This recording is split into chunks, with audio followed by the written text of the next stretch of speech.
Um, we're going to talk a little bit about the background, right? So high level, Pratham has been an organization founded in 1995, so 27 years. And you can see here on the slide, over 75 million young people have been impacted by its programs directly, which is simply astounding. If we go please to the next slide. You can see that the Pratham USA, the chapter, the organization that is responsible for raising awareness and funds for Pratham, which does many of its operations in India, of course. The 14 chapters across the US is also rated very highly by the 4-star rating given by Charity Navigator, which is an organization that really evaluates it 1.5 million charitable institutions across the US and puts Pratham USA as top 3%, which is a really, really difficult distinction to get, let alone for 8 consecutive years. And what does that mean? That means very much 88% of the funds raised within Pratham USA go directly to the programs to make an impact on the folks down the line. So that's quite an amazing feat. If we can please go to the next slide.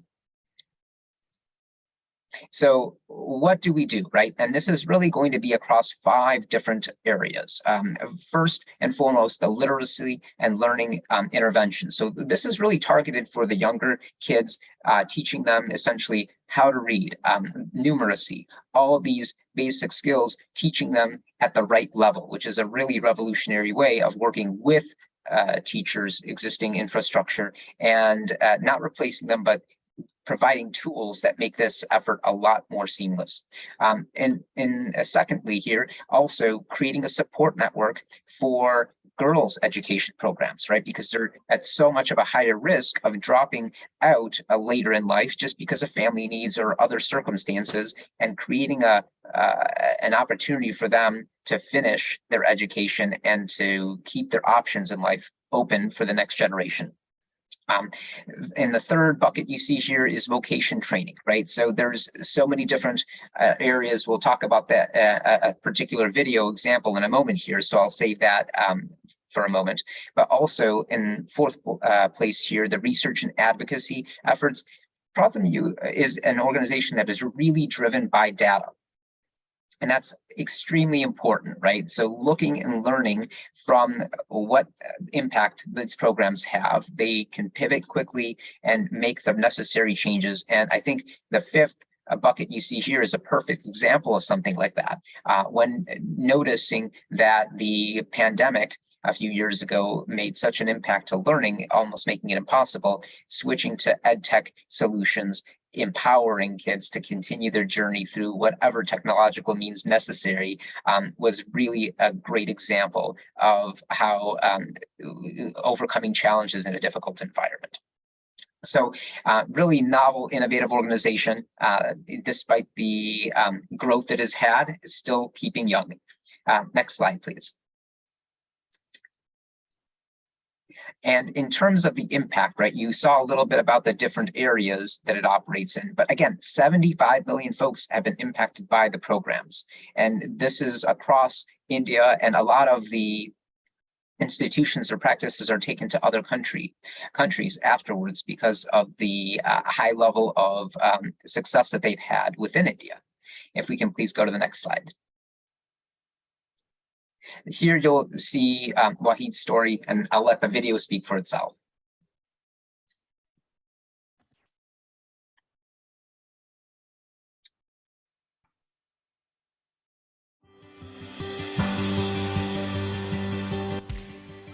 मेरा नाम वाहिद रज़ा है। मैं बिहार के सीतामढ़ी ज़िले के रहने वाला हूँ।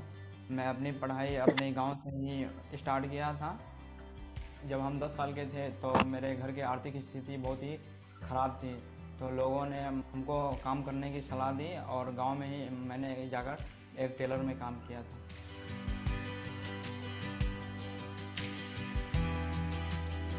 फिर कंटिन्यू 2 महीना तक वर्क करने के बाद प्रथम द्वारा हमें रेस्क्यू किया गया।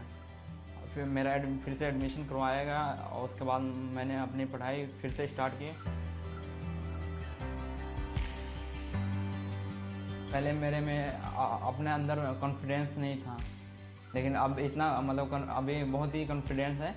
पहले मैं 10 आदमी के सामने बोल नहीं पाता था, लेकिन अब मतलब भीड़ों में बोल सकता हूँ।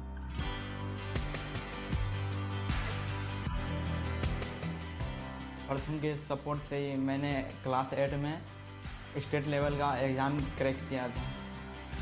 मैं +2 के बाद आईआईटी से अपनी ग्रेजुएशन पूरी करना चाहता हूँ और उसके बाद मैं सिविल सर्विस की तैयारी करना चाहता हूँ।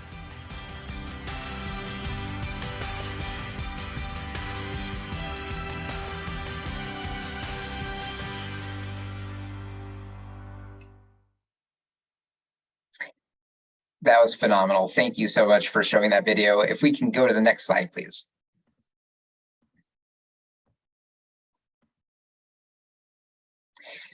So when it comes to what we can actually do, right? So if we go to the next slide, there's different ways of essentially becoming involved in their organization. Really, should you choose to be inspired by this mission, we would highly encourage it, of course. There's the direct ways of making a donation, seeing if the company that you're working with has a matching program and encouraging that match to happen as well. That's kind of on the high level. And if we go to one more slide, please. The other way, of course, is to spread the word, right? So raising awareness, if you are inspired by this mission, there are volunteer opportunities in the Chicago chapter to give back with your skills, with your time, with your energy, and become an advocate even within your organization.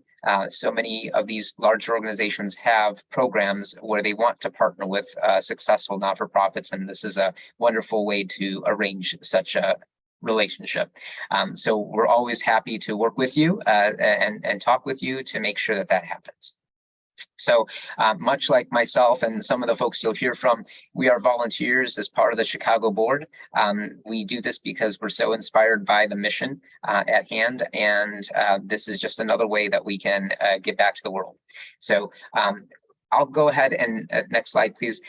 Go ahead and start our presentation today.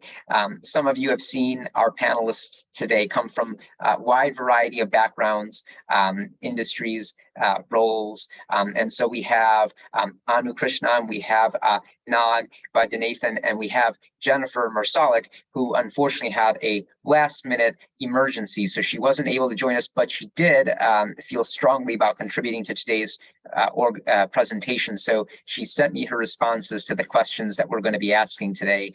And I will act as Jennifer for today's conversation, just because we want to make sure we get some really great insights. So I'll start off by, of course, thanking first and foremost the speakers for being here today. Just such a generous sharing of your time.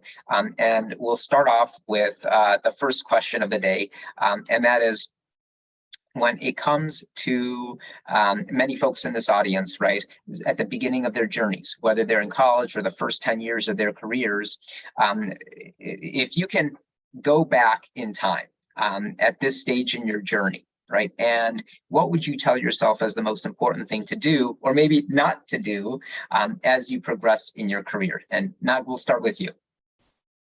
Thanks, Yev, and thank you all for attending. So just to answer this question, right, I always believe I'm under construction, right? Even though I have kind of done different kinds of jobs in my career, having that mindset of feeling that you're under construction allows you to learn continually, right? It allows you to seek feedback. It allows you to connect with different people. It allows you to be curious, and it allows you to implement, I would say, improvements along the way, because you're continually trying to build yourself.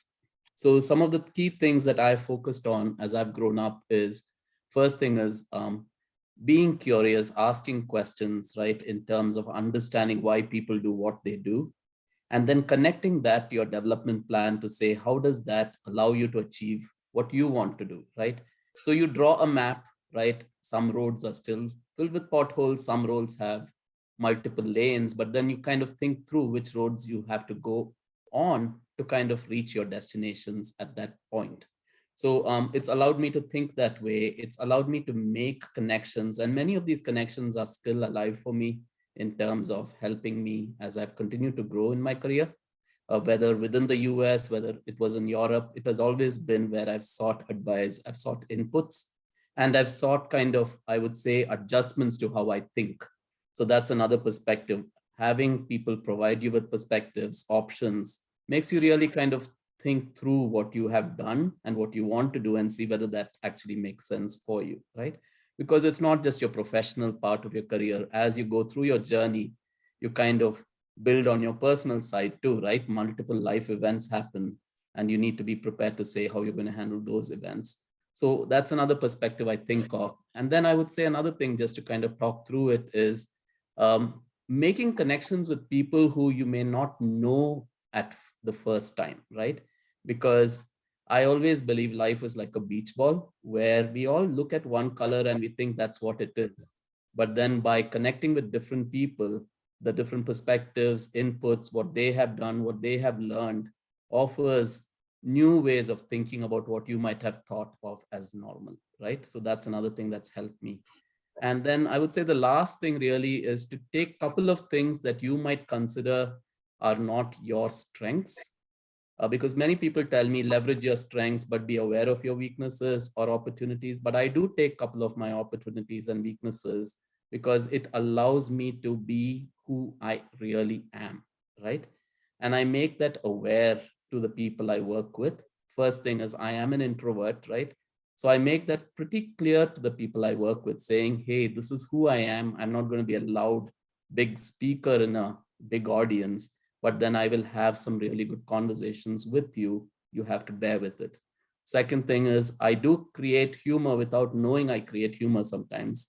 And then I tell people, hey, sometimes I might use the wrong words and it doesn't mean that I mean something. It's just to kind of lighten the way we talk about critical things. So those are some of the perspectives I would like to share with people who are looking at their careers, looking at growing both professionally and personally. Wow. Wow. Now that's a lot of gems of wisdom you dropped. And that's the first question. I love it. My goodness. Thank you for that. I love that analogy. What I'll do right now is I'll share Jennifer's response to this question as well, which actually mirrors a lot of the points that Nag brought up here. Just for those who may have joined us recently, we're talking about what advice would we give to ourselves early in our careers of what to do or what not to do as we look at our journey in the past. So Jennifer shared very similarly, being open to forks in the road. Listen to the feedback to see what others see in you. Don't assume your career will be a ladder. Sometimes you'll be more fulfilled and enjoy something that's on an entirely different road, right? So I think there's a lot of parallels here with what Nag just shared, and just being open to hearing about others' perspectives and building as you go, instead of having, this is where I want to be in 10 years, 20 years. You don't know what you don't know, right? So there's a lot of things that can happen during that road construction. I love it. Anu, for you, please. Thanks, yeah. And now you just stole my thunder. I was going to say, don't try to be somebody you're not. That was the first thing I was going to say, because I'm an extremely introverted person. While I love giving speeches, that was something I did in high school, the debating and the public speaking and all of that. I am very uncomfortable doing small talk.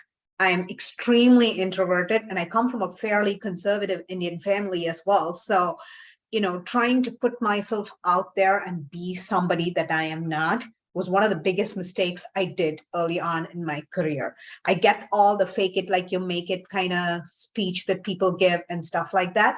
But when you're not comfortable being something, don't try to push it too much. That's the advice I would give myself going back 25 years when I started my career. The other thing I would say is do not be afraid of hard work. You put in your dues, do as much hard work, you build your reputation, because you never know when that is going to come to help you. Because today it's very funny.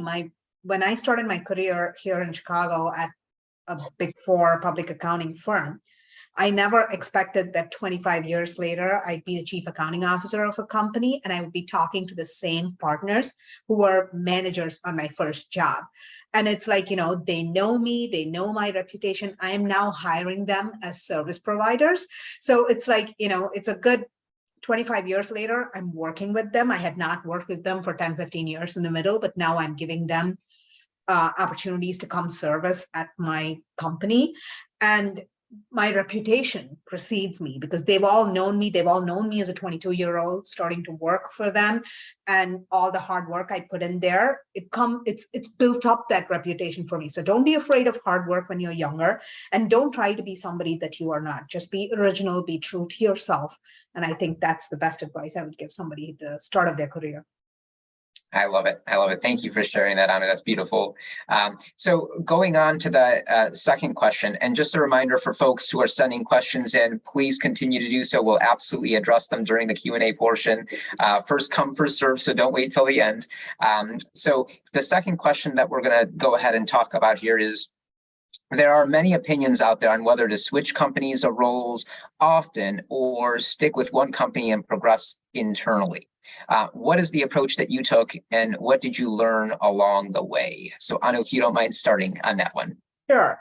Like I said, 25 years into my career, I'm only in my third company right now. So I am not somebody who switched companies very often, but at the same time, I also get bored very, very easily. So within a company, I've had multiple roles. When I was in client service, that was nice because no job lasted more than, because I was in the audit and assurance advisory profession, no job lasted more than 3 months. So, I was jumping clients all the time. I did that for the first 13 years of my career. So it didn't necessarily feel like I was with the same company because I was traveling a lot, doing a lot of client service. So I was in different jobs all the time. And then when I left there and I went to an insurance company, I was there for like a little over 8 years, and I had 3 jobs in 8 years, 3 totally different jobs in 3 totally different companies within the insurance conglomerate. So, I'm probably not the right person to ask the question, should we be jumping companies? But I definitely jumped jobs. At the minute I felt the challenge go down, I was always looking for what can I do next, because I hated sitting in a place and twiddling my thumbs and surfing on the net. My like within the first 90 days of starting any role, my resume would be ready for the next role. I always keep an up-to-date resume. 4 times a year, I brush up my resume and keep it ready to go, even if it is within the same company. It's not like I'm jumping companies. But the minute I start getting bored, I start looking at the next thing personally. Wow. I love that you shared that. The fact that you're challenging yourself, right? You're challenging yourself saying, this is where I want to be. I'm reviewing my resume. Am I doing what I need to do to get there? That's amazing. Thank you. So Jennifer basically has said that she has done both as well. She had a very long stint at a company early in her career and shorter stints as she's gotten older. Keep in mind that you don't learn much unless you're in a role through at least a cycle, right, or 2. And that cycle is different for every industry and sector. So like Anu just shared with us, sometimes it's a 3-month cycle. Sometimes the cycle is 3 years, right, depending on what you're doing and where you're at.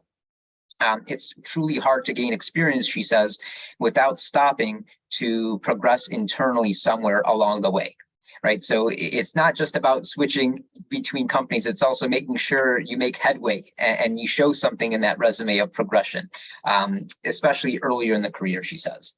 So Nag, would you like to add anything to that? Yeah, I look at it in a very different way. Being who I am, I like experimentation. So I've actually worked in multiple countries, and I just like learning cultures, learning people in my own way. Couple of things I have, and I use acronyms maybe because I grew up as an engineer, right? I say there are 5 R's for attention, right? Respect, relationships, rewards, recognition, and remuneration, right? I look at that and see whether those are being met, right? And how much of that can I tolerate versus not. That is important for me. Then there is the values, right? I say be happy, humble, action-oriented, personable, passionate, yourself. So if I cannot be one of those, then I say, hey, then there is something I need to look at differently. So that's another thing I use just as a framework for myself. Separately, I would say, like what Jennifer and Anu said, I do keep track. I also get bored quite fast, maybe because we are introverted. Our focus is so much in something. If that stuff doesn't happen, you immediately think, right? Like, what else can I do? So I was at Allstate for 20 years actually, right? And like Anu said, I played multiple different roles, both in terms of competencies as well as business functions. And my wife says, like, now, after you've worked in one place and built this long foundation, usually people try to be there for a long time moving forward. But what has happened as a result of that foundation is I feel I've learned quite a bit in terms of how companies work, how companies interact, dynamics and things. And now I like to experiment. So I keep moving around now just to kind of pick up and kind of loosen up my, I would say, loose ends or my blind spots or just learning new things. So that has allowed me to kind of use what I've learned at Allstate, wonderful foundation. And then I kind of try it out in different places and see whether what I have learned works. Because of this construction mindset, it allows me to try new things and experiment. The connections help me, like I said before. And I would say just a quest for learning, right? So those are some of the things I've used to kind of move around. But values is important for me. And the 5 hours of retention is important for me. I always think of those. Wow. Wow, that again, a lot of information, a lot of great structure both of you have when it comes to looking at those opportunities. I love it. The next question I'm going to ask, it was mostly just for Jennifer because of her unique role as someone who is responsible for hiring talent in particular, whether it's executives or mid-level folks. So finding from a perspective of someone who finds leaders for important roles, I asked her, what are the qualities and the experience that are most in demand? And what are the steps audience members can take to achieve those? And you won't be surprised that a lot of what she said actually mirrored exactly what Anu and Nag had shared. Basically, she said, she really wants to see leaders with a lot of intangible skills, right? So soft skills like self-awareness, humility, right? Self-regulation, emotional intelligence, right? Those aren't something that you can necessarily see on a resume, right? But you can see that as folks progress through their career in the reputation that they develop. These skills help you communicate, collaborate, and lead others, right? That's a really great testament there. Also, kind of mirroring what Nag had said, strategy. So to be able to understand how an entire business or system works, so you can readily identify ways that you can make an impact. Right, all of those things can be gleaned from conversations during interviews. They're not something that you can just put on a resume as saying, I'm good at strategy. No, you have to prove it through your conversation. What actions do you take? What steps have you taken through your careers to make yourself good in those fields?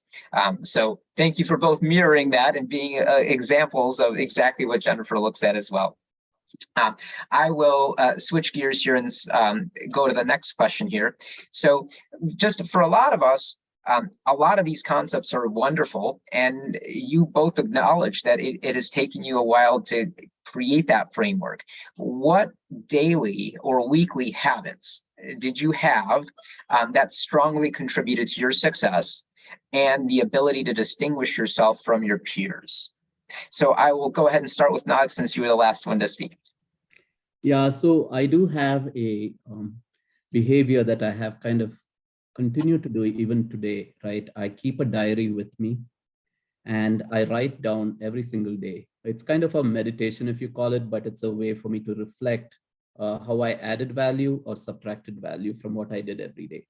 Wow. And then if I see a trend where I'm continually subtracting value, I know that something is not working for me, right? And I leverage mentorship, I leverage connections, I leverage just sounding boards to help me with that, right? Like sometimes I might behave out of turn, or I might be in a meeting that adds no value, or I might say stuff to people to do which adds no value. So I write those things down and I say, okay, I see a trend of these, right, interactions. So then I seek mentorship, or I have 3 mentors and I'll talk about it. And then I also kind of reach out to my sounding board, including my wife, right? And I'll say, hey, this has been something that's bugging me. Is there something that I should kind of, right? Is it because something I'm doing at home that's irritating me? Is it being in the same audience that's irritating me? So I kind of create that feedback loop, if I call. on a daily basis. So that's one thing. The second thing is listening. That has really helped me. Active listening, I would call it. And it really enables you to read people behind what they say. There is always something people say versus what they actually mean to say. And when you listen carefully, you can pick up those nuances, right? And the third thing I've done, which has helped me, is I've had 37 bosses to date from when I've started in my career. And I actually keep tabs of it, right? Because it helps me when I mentor people as we go through a career journey. What have I learned that helped? What are the things I should not do? And where do I use certain inputs in specific scenarios? So that is something that really has helped me in my leadership style, working in the different countries with the different cultures, as well as in the different industries based on norms and cultures that are within that particular business unit or within the company.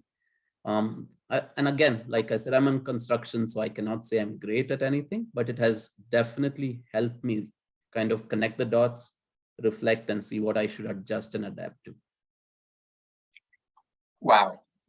Wow, that is simply amazing. The fact that you've created a way to reflect formalized via writing, right? And now, before I move on, just curious, how often do you kind of look back on prior entries? Are there certain circumstances or roadblocks that cause you to do that? Yeah, so like I was saying, my framework, right? The happy framework I have, as well as my values that I have, as well as the 5 R's.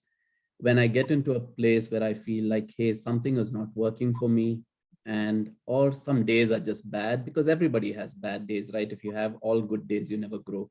So I think of those things and I'll say, okay, this is what I learned from these guys. Let me look back. And this is how this leader kind of reacted in this particular scenario.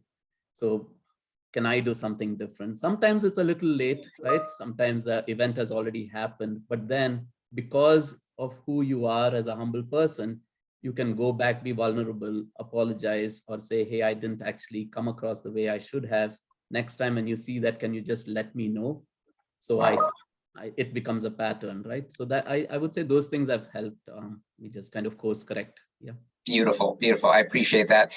Anu, would you like to tackle that one? Sure. My case, I'm a list maker. I make lists for everything, right down to pick up onions at the grocery store, to I need to talk to this person tomorrow, to whatever else I need to do. I have one list, whether it's work, life, it's all in the same list. I just walk around with my list. The other thing that I do is I'm a news junkie. I read anything I can get my hands on. I won't say I'm this person who sits and reads these nonfiction books. That's not me, but anything. I have to spend 15 minutes a day on Twitter, going through my feed. I have to read the Indian news channels. I got to read every CPA newsletter that gets delivered into my inbox. I don't read them completely. I skim them. I just know enough to be dangerous in any conversation. If there's something I really need to know further, I dig in and I read a little bit deeper, but I keep reading so that, like, I have all these messages in my head that I can participate in any conversation, just enough to be dangerous, and just enough to contribute, and honestly just enough to sound intelligent, whether I'm intelligent or not.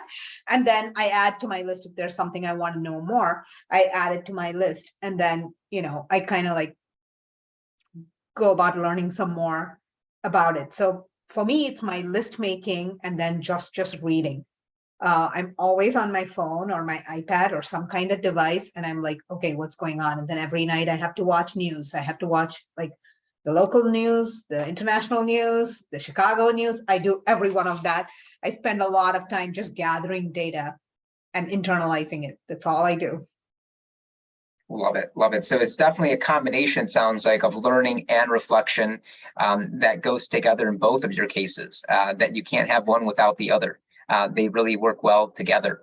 So Jennifer I asked the same question, and what she shared is that she developed a routine that works for her. So much like Barack Obama stuck mostly to gray and blue suits, so he did not need to spend time making decisions about wardrobe. Her routine is keeping a notebook, right? Very similar to Nag, right? Reviewing emails and calendar at the beginning and end of each day, and organizing inbox with folders to help her be more efficient with time, right? Because it's just kind of like what I heard Anu say, she limits that browsing to a certain period of the day, make sure she does a high level overview, but then moves on because she knows part of her list is other things that she has to do, right? So just being careful with that time, but making sure the habit is there to make yourselves aware. I love it. That's fantastic. Thank you both for sharing. So I will go to the last question of this section before we cover some other Q&A type questions here. How did your giving back to the world change as you progressed in your career, and how do you find the time to become involved in a non-for-profit organization? So Anu, if you don't mind starting with that one, please. Sure. Growing up in India, my parents were very active. They actually have their own charity and they keep doing a lot of stuff like that. So I was always the MC for any of the events that they conducted. They used to push me so I would get more comfortable with public speaking. So I've been doing that since I was, I think, 12 or 13. So that's how it started. Anytime my parents were doing something, I would be forced to volunteer, not even asked to volunteer. I'd be told to volunteer. That's how it used to be. But then when I came here, earlier stages of my career, I would just volunteer because it just had become a habit by that time.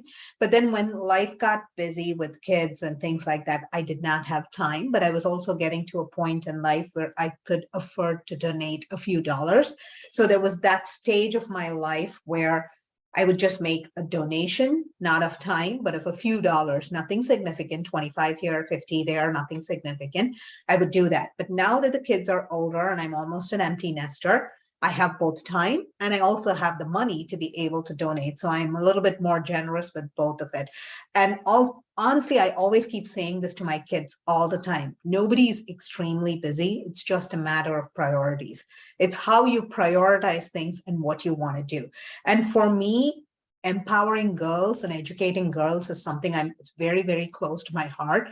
I've seen many of my classmates from India who have gone on to become just housewives. There's nothing wrong with being a stay-at-home mom, but at the same time, people who were educated really well, losing themselves to being just somebody's mother or just being so domesticated that they have to depend on their spouses or their sons, even for like a few dollars to indulge in something simple.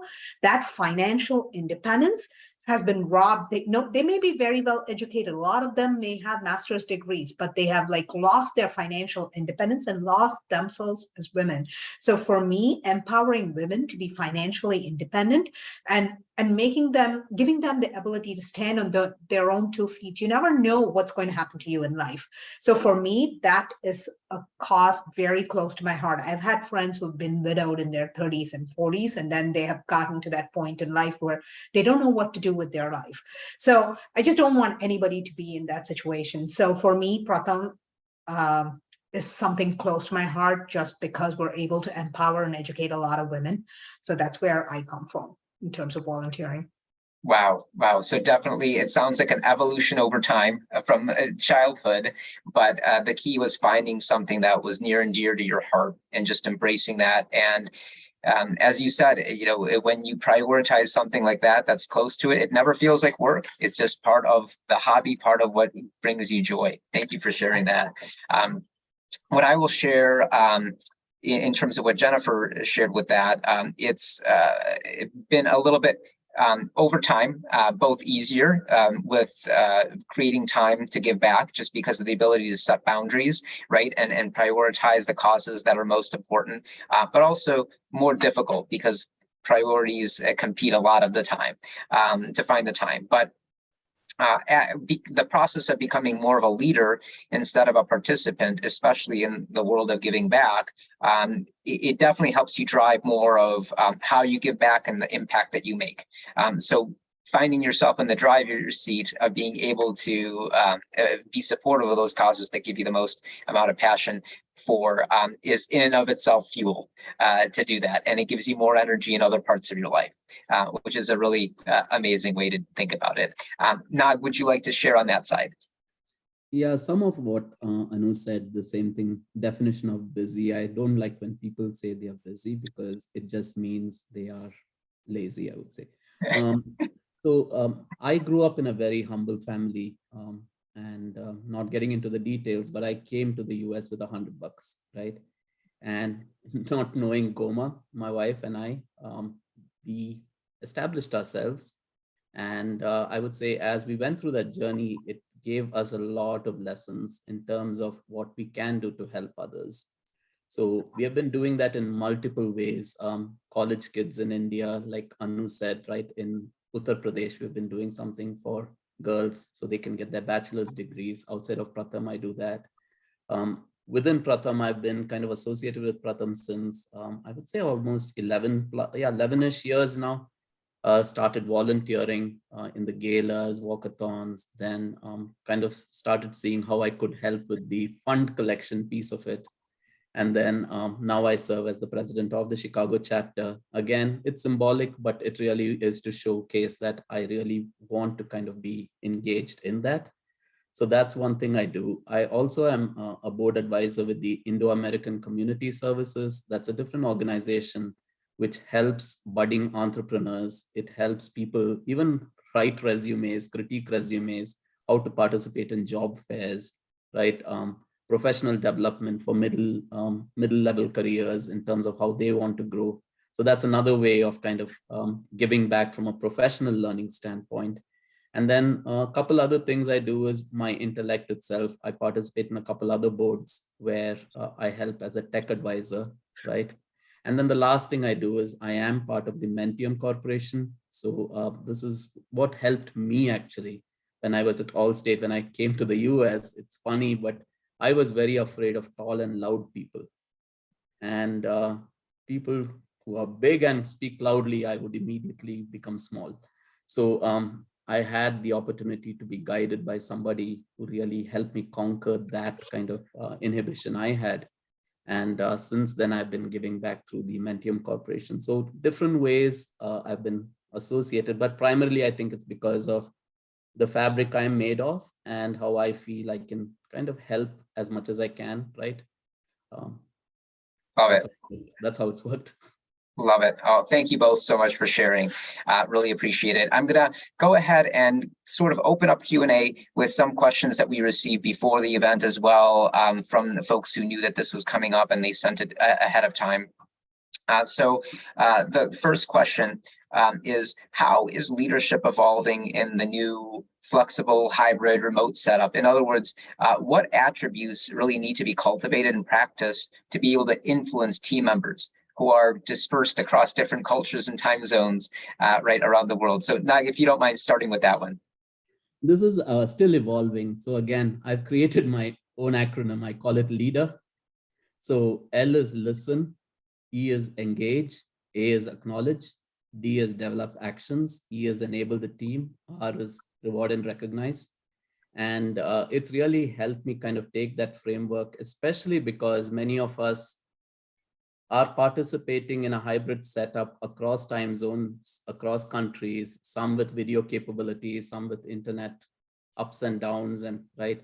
So using this framework has really helped me because it allows me to listen more actively versus just the superficial kind of having the meeting, really engaging the team, having people who are typically quiet actually have an opportunity to speak. That is something I think that has been enabled actually by the hybrid setup, because everything is now democratized. Nobody is big, nobody is small. So we all have the same chair and table now. And if our monitors and computers work, we can participate, otherwise no, right? So it's very uniform from that perspective. So that is one thing I've done. The second thing I've done is roundtables. That has really, really helped me. Getting people from different parts of the organization participate together. Previously, it was a little harder, but now being in different time zones, like different locations and different, if I call it settings, they can all participate virtually. So I'm able to have better roundtables now, and people are more open sharing stuff. So that helps me kind of make things a little better, smoothen some of those roads, right, if I call it. That's another thing I've done. And I would say the last thing really is asking people how they feel. That used to be something we never used to ask. it used to be, how do you think or what do you think of this? But now we ask, how do you feel about this? That's a soft attribute that has emerged very strong in this new world, if I say it. So those are some small things that came to my mind when you asked me this question. Wow, those are some pretty major things, I would say, for sure.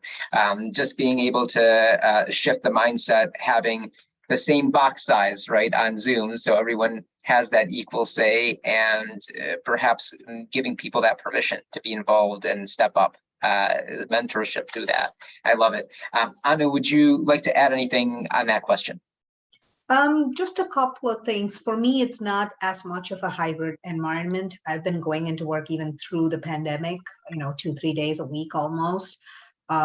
Almost all of my organization is here local in Chicago, and we do have people across the globe, but that was there pre-pandemic too. So it's not like a different world now. But the one thing that I've always asked my teams to do, and we've done, is keep your cameras turned on and do not multitask. Engage, make eye contact, even if it is with the camera, make eye contact with the people on the screen, share personal stories, and always keep the camera on. That's one thing that I always do, and I always try to get my teams to do. So there's that personal connection for those of them that are international. So that's the only thing I have to add for that. Do not appear to multitask.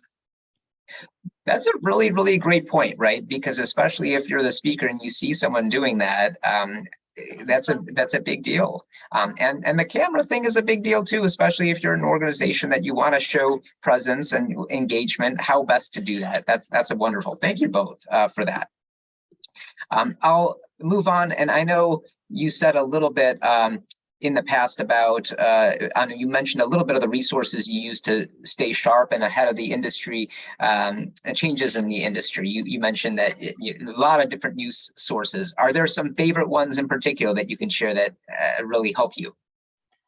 I like reading the Morning Brew because it gives me a synopsis of everything that happens for the day. I also have a couple of favorite CPA newsletters, which I don't think the audience is too keen on, but I get the Illinois CPA newsletter as well as the AI CPA newsletter. Those are things that I skim every morning. I also subscribe to like one of the Big Four's weekly accounting digest, as well as I always subscribe to whoever the auditor is of my current company, their company digest as well, because that's more like staying on top of all of the accounting guidance I need to stay on top of to keep my license active. So that's one of those. And I also, one of the things I do in winter every year is I actually volunteer at Vita and a couple of other tax preparation services for low-income people. So I do volunteer at our local township, as well as I'm a voluntary tax preparer for a bunch of organizations. Those are my Saturdays in winter when there's nothing else left to do. So I also subscribe to some IRS newsletters because I don't do taxes as my main profession. I have no idea what's going on in the tax world. So those newsletters are my way of staying on top of it for my volunteering needs. So. Wow, that's fantastic. Thank you for sharing that. Even as a volunteer, you're keeping up. You found ways to keep up. That's a beautiful multitasking in a good way. I asked Jennifer the same question, and she does say in her profession, right, using LinkedIn, which also offers a ton of great resources, industry group professionals, newsletters, just like Anu just shared. And she says also, don't discount the value of the news or CNBC.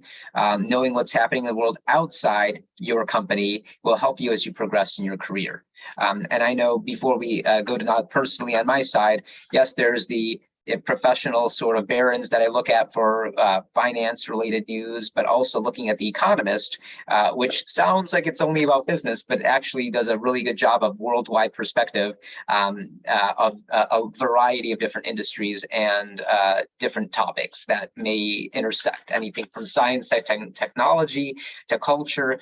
It's surprising sometimes how you can find investment trends around there that are very relevant for my clients. So now, would you like to maybe add any to that? I think you've covered it. The only thing, as a techie, I like TLDR. I get it every morning. If any of you are in the tech space, it's free subscription. It tells you what's happening in the tech world in 2 minutes. That is a good one. Then I also subscribe to the CIO and CISO dive. It just gives you how CIOs think, how CISOs think. It's a good one. And then LinkedIn Learning, as you said, I do it's free, right? So I do take quite a few of those just to see what's going on. And then last part, I would say, which has helped me in terms of just reading and learning is participating more, I would say. So what I do is I get into streaming stuff, right? And just see what people think about certain topics. So rather than read, I listen to some of these podcasts and just write daily things where it could be on leadership, it could be on design thinking, it could be what's happening in the industry. It could be just your, how do you say, keep your mental stability on, right? It could be all these different topics, but you get some good podcasts that are available, and some of them are free. So love it, love it. Thank you for sharing that. That's absolutely lovely. So when we before we open it up for the ones that just were shared, the last question here, how important of a role did mentorship play in your career progression, and how did you find yours? And Nag, I think you mentioned you keep track of the 37 bosses you've had, so you're very much aware of how that has played out. Do you do the same with folks you mentor? Just keep a track record? I'd love to hear. So this is how I mentor is the question? Okay. So both how it helped, your mentorship helped you, but also how you found your mentor and what you would suggest to people looking for one. Yeah, I think I alluded to some of that. So Mentium Corporation is primarily how I mentor externally. I do also mentor people within the company quite a bit, or people who reach out to me just through connections. And many times they are focused on specific pieces of their life, right? It could be, I'm considering a new job, I'm having a conflict at work, or it could be something personal. They're trying to make a move, right, of a house, or they are getting their parents to come and live with them, or they have to file a green card, whatever it is. So all these different kinds of things, I do help with that perspective. Most of the time it has been career related though. So that's been, in terms of me personally, I do have 3 mentors now.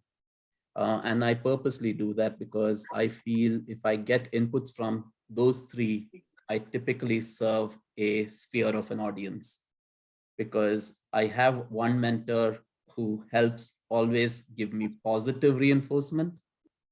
I've got the other mentor who says, idiot, right? You should have thought through this differently. And he gives me if I'd say, encouraging in a different way.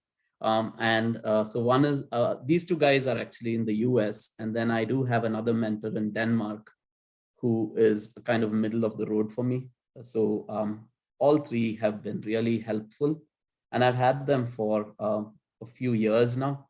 They actually help me kind of think through, like I was saying in the beginning, in terms of how to navigate, how to do next things. Am I thinking through stuff properly? So those are different perspectives I get. And just from a frequency standpoint, it's mostly with the 3 mentors I meet about once a month. But if something does come up, I text them and say, hey, I need a few minutes of your time. I just have this situation. How do you think I should think about it, right? And they give me some ideas and perspectives. So wow. That's great. That's great. Thank you, Nag, for sharing that. I will share with what Jennifer shared here. She says, I've had different mentors at different points in my career. Some did not know they were a mentor. One, I learned my skill and craft from. One taught me how to be a business leader and is still the person I consider my career advisor. And one I deeply respect as a sounding board and confidant. It's up to you to identify who would be a good mentor for you and then foster that relationship. So really driving the home that it's your responsibility to keep on following up. And if you find the right person, right, you should not feel like it's a burden to them, right? When you get to the stage where Anu and Nag are, you want to give back because you know that you've gotten to the point because of help from others. Oh, did you want to say something? There's one point I missed in terms of how you find your mentor. I have tried this and it's worked well for me. I don't know, you can all try it in the audience too. So I do reach out to random people just to have a conversation with them. And if it clicks well for me, then I have the second conversation and I kind of continue my journey with them. But at least gives you a perspective of talking to somebody, and it could be like an author, a speaker, or somebody who's in a higher position, or someone who's grown up in their life. I do that through LinkedIn, where I reached out to random people. I'm quite active on LinkedIn. I do that, or even at the workplace, right? Even when I was growing up, to what Jennifer was saying, I would just randomly reach out to senior executives and have one-on-ones with them just to kind of learn. Wow. And you found that they were pretty for most part, pretty okay. That's great. That's great. Thank you for that, Nag. Anu, would you like to add any of that? Yeah, sure. So in my case, I haven't necessarily sought out, and I won't say I have this person as a mentor I go to for anything. My husband is my sounding board, and he will be like, okay, this is the most stupid idea I've heard. So because we come from two totally different career paths, that works well for us, because I would go in at it with an accountant's perspective and he'd come at it with a totally different perspective. So if it's a constant mentoring, it's us for each other, I would say. But outside of that, I found mentors in places where I've barely looked. And what I can share a personal story. When I first moved to the US, this was the days of the Sunday Chicago Tribune, when you would look at all the vacancy ads and you would circle and you would fax in your resumes back in the 90s. Which is what I was doing. And I applied for an accounts receivable clerk or some kind of position at United Airlines. And this guy, whoever he was, he picked up the phone and he basically told me, he was from South Africa, and he understood my Indian credentials really well, because it's, colonial country with an ex-colony. So they understood our credentials much better than people in the US did at that time. So he picked up the phone and he spent a half hour with me, basically telling me how I was short selling myself for my credentials by applying to jobs like that. And he told me, just close your eyes, find the fax numbers of the big four, back then it was big six accounting firms here in Chicago, send your resume. And believe it or not, I did that. And within a week, I had job interviews at 4 out of the 6. And I took the very first job I got from a big six accounting firm. So, that was something I would never have done had this guy, some random guy, he saw my resume, saw my phone number, called and talked to me. So I view it as a pay it forward. So anytime anybody calls me or I see a resume that's really good that comes across my desk for a job that I'm not looking for, I call that person and I basically say, hey, you're short selling yourself. Don't short sell yourself. I do that as a pay it forward. It's interesting. I actually met this person. I didn't know this person. I just know the name. I knew he worked at United Airlines back in 1997. And I met this person at a Christmas party 20 something years later. And I actually went up to him and I said, are you this person? Did you work at United back then? He was standing with his wife and he's like, who are you? And why do you know this about me? And I told him this story. And his wife turns to him and goes, you've never told me this when I've sold myself at my jobs. And he's like, well, I need you to stay in check so we can take care of the kids, is what he told his wife, which was bad. But it helped me tremendously. I view that guy as a mentor. I've seen him only once in my entire life. And like Nag mentioned, I'm also a mentor for Mentium. I do have a bunch of mentees across the board. I went through the Mentium program back at my time at Allstate as well. And these days I've taken to mentoring a lot of high school kids who are looking to understand if accounting and finance are career tracks for them. So I mentor a lot of inner city kids. Most of it has been virtual through my company, but I do that quite a bit now. And one of my biggest mentors is actually my daughter, because I go to her to get her perspective of how younger people think of what I say, because I don't get that perspective and nobody can be as blunt with you as your kids can be. So I would say she's being a good mentor to me these days in terms of how I interact with younger people at work. Wow. So that's a really fascinating perspective. And I love the story. Thank you for sharing that. That is truly eye-opening, what impact we can have with just paying it forward and thinking of the small ways we can make such a big difference in people's lives. And the fact that you use your daughter, I mean, everyone always thinks mentor has to be older than you. No, that's not always the case. It's just good to have a variety of perspectives, different. Thank you both so much. I wanted to just address one of the questions we had on the chat here. Thank you for sending that, Niran. He says, at a crossroads for a professional at 45, looking for opportunities now, any input? Would anyone, general advice here from either of you on something like that? I think I think Niran is essentially looking to get an idea of maybe how to stay more open to opportunities that are different perhaps than his path, given that he's at a crossroads he's looking at. How would you look at it, that kind of situation? I can go first. I was at a similar inflection point a couple of years ago, maybe 3 years ago or so, where I had the luxury of being able to just quit my job and walk out when I started getting so bored. You know my story, yeah, but and then I actually sat down and wrote down what exactly I wanted to do and what I did not want to do in my career. And I went and sought opportunities which would give me the opportunity to do what I wanted to do. I took a 2-month, it took me 2 months to find that, but it took me like a good 9 months to bring up that resolve to walk out of my job. I was so bored and I'm like, I don't like this here. I gotta leave. And it took me 9 months to work up that courage to say, okay, there is something out there for me and I will do it. And that resolve took time. It was a risk that I took, but I'm so happy at what I'm doing. And I'm using skill sets that I never thought I had. I'm learning to do things that I never thought I ever would do. But it was so worth it, writing down what I never wanted to do again. So wow, just that's a phenomenal. I mean, just being able to be, again, self-aware enough and have the bravery to do something like that, right? Knowing that you're at a little bit walking off the edge there and hoping that that's the right move, but it turned out absolutely the right path. Love it. Thank you for sharing that, Anu. Nag, anything to add? Yeah, a couple of things for me, because journaling really helps. I'll tell you, it really helps because it keeps you on your, if I call it, edge in terms of what's working, what's not working. So when you get into a crossroads situation, you have a good understanding of what you stand for and where you belong, right? It makes it clearer for you.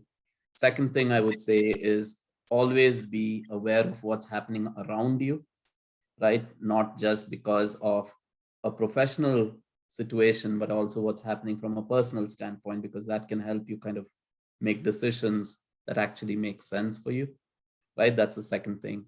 And I need a little more context from Niren, right? So Niren, please feel free to reach out. I'll help you. But the third thing can be really what do you want to do and why? That needs to be a little more clear. Not that you're going to get every step of the way achieved, but at least you'll have a clear view of what you need to do to get to what you want to do, right? Because when you're in a crossroad, that means something is not working out, right? So what course corrections do you need to make to get to the right path? So again, it's a generic answer based on not having all of the context, but definitely, Niren, I'll help you. Okay. Wow, that's thank you for offering that, Nag. Look at that mentorship created today. Look, I love it. Both of you have offered such amazing insights, and I appreciate the time that you both took and Jennifer took to write in about this. A wonderful opportunity we have to hopefully change the lives of the folks on here. Again, just to close out the conversation, because I want to make sure we keep on time, thanking everyone for taking the time to be here, to invest in growing. Some takeaways: definitely make lists, keep journals, right? Keep that reflection and learning going. And please make sure when you think of ways to give back to the world, consider Pratham as a way, whether it's time, money, or talent that you want to give back with. We're very appreciative if you consider us as part of that. Thank you all very much. Enjoy the rest of your evenings. Make it productive. thank you. Bye-bye.